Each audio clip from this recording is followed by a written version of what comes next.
You know that feeling, right? It's Sunday night, and this wave of dread just washes over you.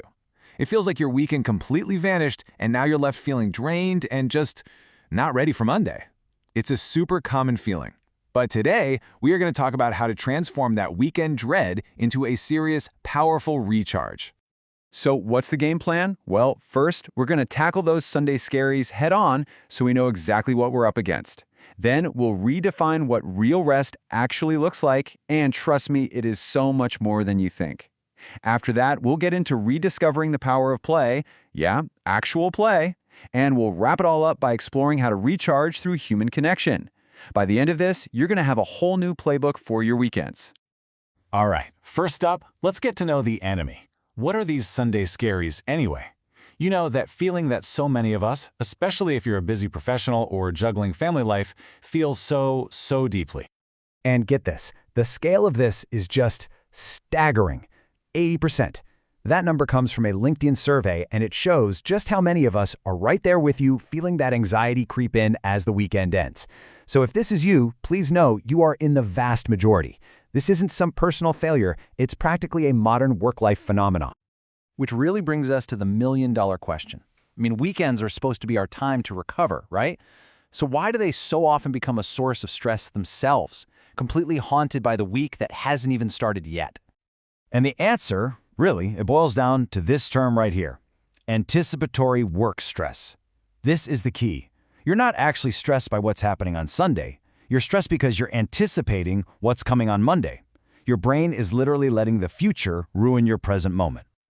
So to fight back, we have to get serious about rest. But listen, this does not just mean getting more sleep. True, effective rest, well, it's a lot more nuanced than that. I love this quote because it perfectly captures the huge mindset shift we need to make. Rest isn't being lazy. It's not unproductive. It is an active and totally essential ingredient for peak performance, for creativity, for well-being. Think of it like a strategic pause that makes all your other hard work even possible. So how do we rest the right way? This framework is a fantastic guide. You can see there are all these different types of rest we need. Okay, physical rest, that's the obvious one, right? Sleep, naps, just letting your body chill.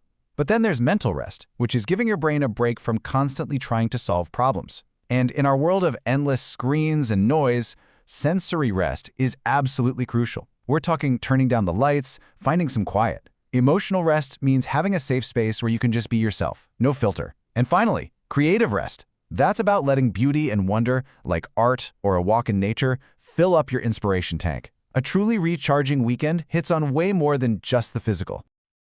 You know, that idea of creative rest leads us perfectly into our next section, rediscovering play.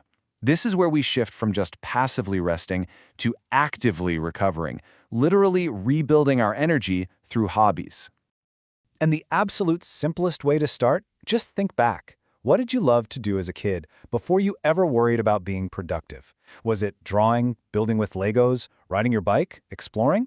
Those activities are often just pure, unfiltered joy, and reconnecting with them can be an incredibly powerful way to de-stress.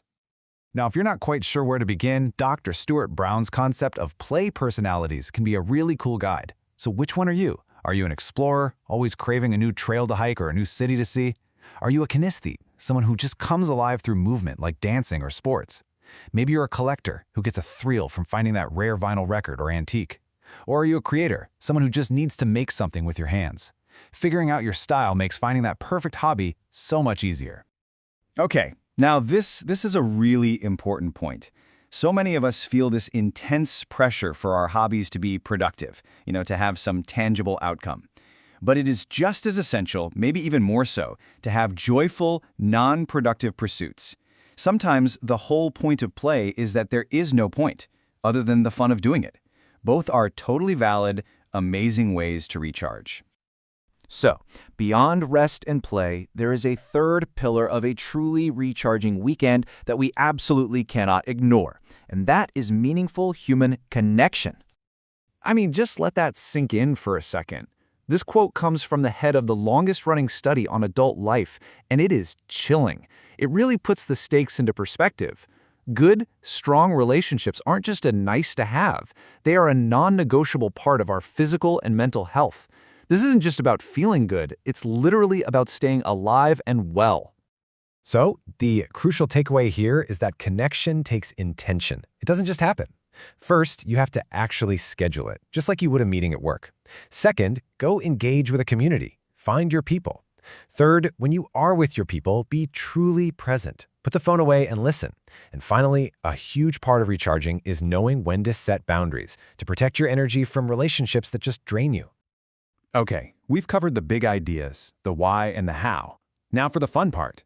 We're going to finish up with 3 super simple micro-hacks. These are techniques you can use this very weekend to start making a change right away. First up, the brain dump. This is such a powerful way to get some mental rest. Instead of letting that Monday to-do list just swirl around in your head all Sunday night, take 15 minutes. Get it all out on paper. This simple act gets the anxiety out of your head. It's like telling your brain, hey, it's captured. You can let go now. It frees up so much mental space for actual rest. Number 2, let's take a cue from Charles Darwin and create a thinking path. This is a perfect mix of physical and creative rest. It's basically a walk with a purpose, or no purpose at all. It's just scheduled time to either think through a problem, or better yet, just let your mind wander freely. Walking is proven to boost creativity, and it's a perfect way to rest your body and your mind. And finally, the conscious unplug. This is the ultimate sensory rest hack for our crazy busy world. And this is more than just not checking your email. It means actively turning off the notifications, maybe even deleting the apps from your phone on Friday afternoon. It's about creating a real, tangible boundary that signals to your brain that the workday is done and this weekend time is protected. So, as we wrap up, the real question isn't whether you should recharge, but how you're going to start. Forget about trying to overhaul your entire weekend at once.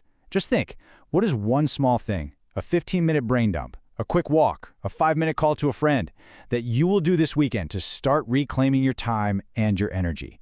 Because that one small change, that's where everything begins.